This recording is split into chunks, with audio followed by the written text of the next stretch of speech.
আসসালামু আলাইকুম। স্টার সুই চ্যানেল থেকে আপনাদেরকে জানাই আন্তরিক শুভেচ্ছা অভিনন্দন। আমি সাবির খান। দর্শক, আরেকটি ভিডিও নিয়ে আসছি এই ধর্ষণ নিয়ে প্রতিবাদ জানালেন এক বোন, এবং সেই বোনটি কি বলেছে অবশ্যই আপনারা মনোযোগ সহকারে শুনবেন। এই বোনটির প্রত্যেকটা কথা আমার কাছে খুব ভালো লেগেছে, আশা করি আপনাদের কাছেও ভালো লাগবে। এখানে ভালো মন্দ লাগার কোনো কথা না, কথা হচ্ছে উনি একজন প্রবাসী হয়ে এই ধর্ষণের প্রতিবাদ জানালেন। প্রতিবাদী এই বোনটি মন খুলে কি বললো আজকে আপনাদেরকে তাই শোনাবো। চলুন দর্শক, আজকে চলুন সরাসরি সেই বোনটির ভিডিওতে আমরা চলে যাই। আসসালামু আলাইকুম, আমি লিপিকা, একজন প্রবাসী বাঙালি। নর্মালি কোনো কথা শুরু করার আগে আমি বাঙালি এটা বলতেই আমার অনেক গর্ববোধ করি, কিন্তু বর্তমান যে ঘটনাগুলো ঘটে যাচ্ছে সেখানে আসলে আমি একজন বাংলাদেশি, আমি একজন বাঙালি, এবং আজকের খবরে আপনারা যা পুরো বিশ্ব যা দেখতে পাচ্ছেন, আমি সেই দেশের একজন নাগরিক যে কিনা প্রবাসে থাকি। বলতে কেমন যেন একটু দ্বিধা লাগছে। আমি সেই দেশের নাগরিক যে দেশের প্রধানমন্ত্রীও একজন মহিলা, বিরোধী দলীয় নেত্রীও উনিও একজন মহিলা, এবং অনেক বড় বড় জায়গাতে নারীরা ছড়িয়ে ছিটিয়ে আছে।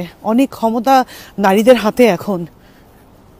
এগুলো যখন ভাবি তখন খুব অবাক লাগে। পুরো বিশ্বের মাঝে হ্যাঁ, কেউ একজন শুনলাম আমাদের কোনো শ্রদ্ধেয় নেতা নেত্রীকে কেউ একজন বলেছেন যে পুরো বিশ্বেই তো ধর্ষণ হচ্ছে। হায় রে বাঙালি, কি বলবো আসলে, বলতেও কিছু যে বলবো, বলার ভাষাটাও নাই। কোথা থেকে শুরু করব, কথা কিভাবে গুছিয়ে বলবো বুঝে উঠতে পারছি না। একেবারে বাকরুদ্ধ, এবং সব ধরনের ফিলিংস উড়ে গেছে এমন মনে হচ্ছে। যেটা কোথাও কোনো দেশে হয় না সেটাই আমাদের দেশে ঘটে। আমাদের দেশে নারীদের এমনভাবে ছোটবেলা থেকেই আমাকে বলেন, কোথাও কোনো মেয়ে আছে যে অ্যাবিউজ হয়নি, যাকে মোলেস্ট করা হয়নি? আছে? বলবে যে, অনেকেই বলবে আমরা সবাই আছি।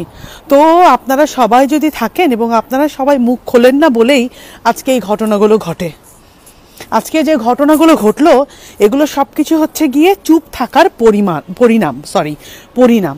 আর আমি আমাদের দেশের নেতা নেত্রীদের ব্যাপারটাও আসলে একটু বুঝে উঠতে পারছি না যে এত কিছু ঘটে যাচ্ছে তখন এখন পর্যন্ত কিসের জন্য ধর্ষকদের ধরা হয়। হ্যাঁ, শুনে খুব ভালো লাগে। আজকে সকালের খবরে দেখলাম ধরা পড়েছে, খুব খুশি হয়ে গেলাম যে হ্যাঁ ধরা পড়েছে, খুবই ভালো লাগলো। কিন্তু তারপর কি হবে?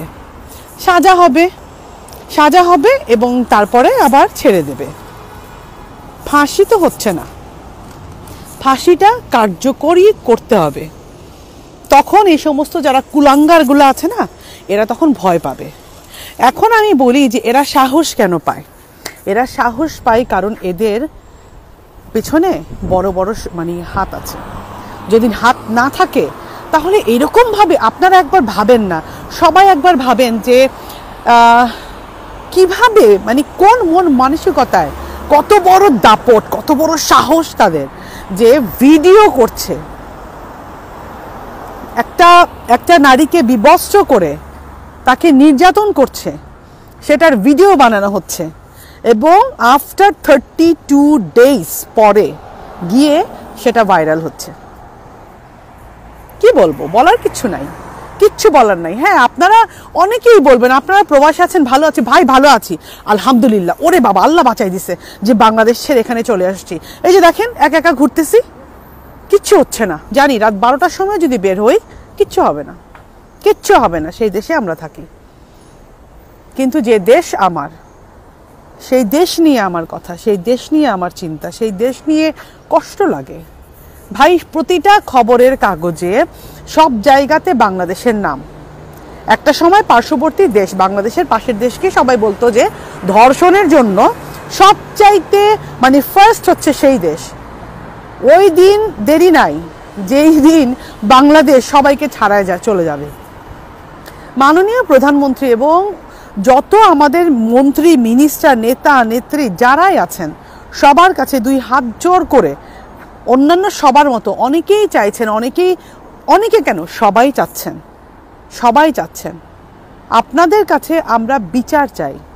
বিচার বলতে এই ধর্ষকদের শুধুমাত্র ধরে আনা হবে এবং তারপর বিচার করে জেল হাজতে রাখা হবে, এই রকম বিচার আমরা চাই না।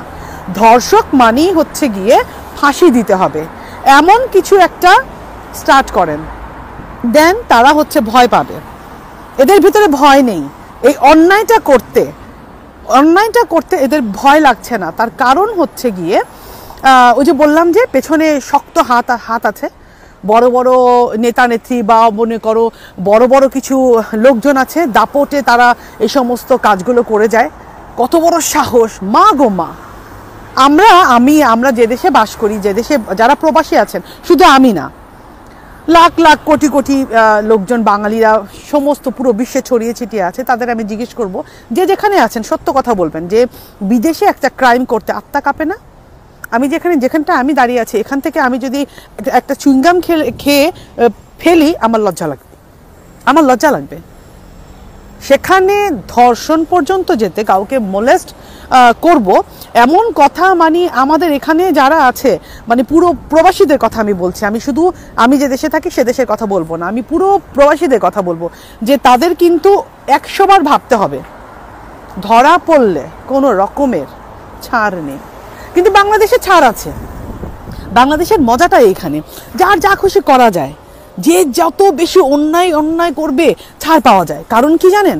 কারণ হচ্ছে দলের নাম দিয়ে দিবে, বিশেষ কোনো গ্রুপের নাম দিয়ে দিবে, বিশেষ কোনো ব্যক্তির হাতে পায়ে ধরে মাপটাপ চেয়ে তারপর ঠিক হয়ে যাবে, সবকিছু ঠিক হয়ে যায়। বাংলাদেশে সব সম্ভব, এভরিথিং সম্ভব। বর্তমান যে সময়টা, এই করোনার সময়, এই সময়টা তো রেহাই দিলেন না, এই সময়টাতেও রেহাই মানে হলো না। আচ্ছা, এদের কি করা উচিত? আমার কি মনে হয় জানেন, এদের শাস্তি হচ্ছে গিয়ে এই ধর্ষকদের নিয়ে একেবারে HIV মানে কোনো জার্ম এদের বডিতে ঢুকাই দিতে হবে, একদম ইনজেক্ট করে দিয়ে, একদম যেন এদের HIV হয়ে যায়, এরা যেন এমন ধরনের কোনো একটা মানে রোগে এরা যেন ভুগে, মানে কি বলবো, খারাপ কথা মুখ দিয়ে আসে। আর এদের জন্য না কোনো ধরনের কোনো গালি এখন পর্যন্ত সৃষ্টি হয়নি, কোনো গালি নাই এদের জন্য। কোনো কুকুর বলবেন, কুকুর বললে তো কুকুরের লজ্জা, কারণ হচ্ছে কুকুর সবচাইতে হচ্ছে গিয়ে ফ্রেন্ডলি একটা প্রাণী, কেন কুকুর বলবো? কুকুর বলা যাবে না তো। রাগের কোনো সীমা নাই, দুঃখের কোনো সীমা নাই, কষ্টের কোনো সীমা নাই। আসলে কোথা থেকে আমি প্রথমেই বলেছি যে আজ কথা এলোমেলো হয়ে যাচ্ছে, মানে এতটা বেশি রকমের মানে খারাপ লাগছে, কিভাবে সম্ভব? এদের কি, আমি যে এখন বলবো যে ওদের কি মা বোন নেই, এটা বলাটাও বোকামি। এদের মা বোন, ভাই ভাবি, মামা চাচি সব আছে। খুব খেয়াল করলে দেখবেন এরা কাছের জনকেও মোলেস্ট করে, বিলিভ মি। এরা ছোট থেকে এগুলো দেখে অভ্যাস আছে, এরা ছোট থেকে এগুলো করে অভ্যাস আছে। যাই হোক, মাননীয় প্রধানমন্ত্রী এবং বর্তমানে যত নেতা নেত্রী, যত পুলিশ, যেখানে আছেন, সবার কাছে প্রবাসী হিসেবে, একজন প্রবাসী বাঙালি হিসেবে আমাদের আকুল আবেদন, ধর্ষককে শুধু ধরলেই হবে না, একেবারে সবচাইতে যেটা মানে কঠিন সাজা আছে সেটা তাকে দিতে হবে, ফাঁসি। ধরে ধরে ফাঁসি দেন, জনসম্মুখে ফাঁসি দেন, তাহলে যদি একটু ধর্ষণ কমে। এদের ভিতরে ভয় নেই, এদের ভয় দেখান। এদের ভেতরে এরা জানে যে আপনাদের কাছে এরা ধরা পড়বে, ধরা পড়ার পরে আপনাদের কাছে মাপ চাইবে, আপনারা মাপ দিবেন। Don't do it please. বাংলাদেশকে রক্ষা করেন, বাংলাদেশকে বাঁচাতে হলে কঠিন হতে হবে, কঠিন হাতে এদের দমন করতে হবে। এবং যে যেখান থেকে আজকের এই ভিডিওটা দেখবেন, আপনাদের সবার কাছে, ভাইয়া আপু, আপনাদের সবার কাছে অনুরোধ থাকবে, শেয়ার তো দেবেনই, প্লাস আরেকটা ছোট্ট কাজ করতে হবে। যে যেখানে আছেন কথা দিবেন যে যদি এমন কোনো কিছু আপনাদের চোখে পড়ে, মোলেস্ট হচ্ছেন বা মোলেস্ট করা হচ্ছে, সাথে ধরে ফেলেন, ভিডিও বানান, পোস্ট করে দেন। সাথে কাছের যে আপনাদের পুলিশ আছে, পুলিশের সাহায্য নেন। আর এখন পুলিশ অবশ্যই সাহায্য করবে, অবশ্যই সাহায্য করছে, পুলিশের সাহায্য নেন।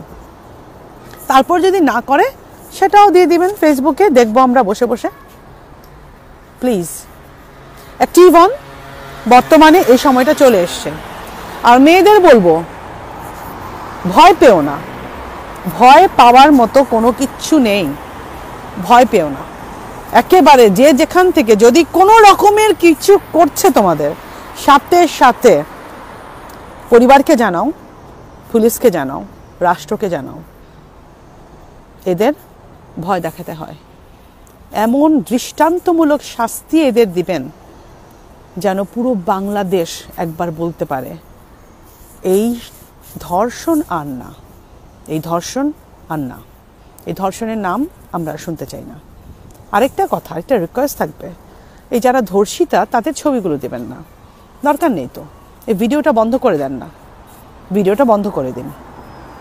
ধর্ষকের ছবি দিতে থাকুন, ধর্ষকের সমস্ত বন্ধু বান্ধব পরিবার এদের ছবি দিতে থাকুন। এদের লজ্জা দিন, ধর্ষককে লজ্জা দিন। আল্লাহ হাফেজ।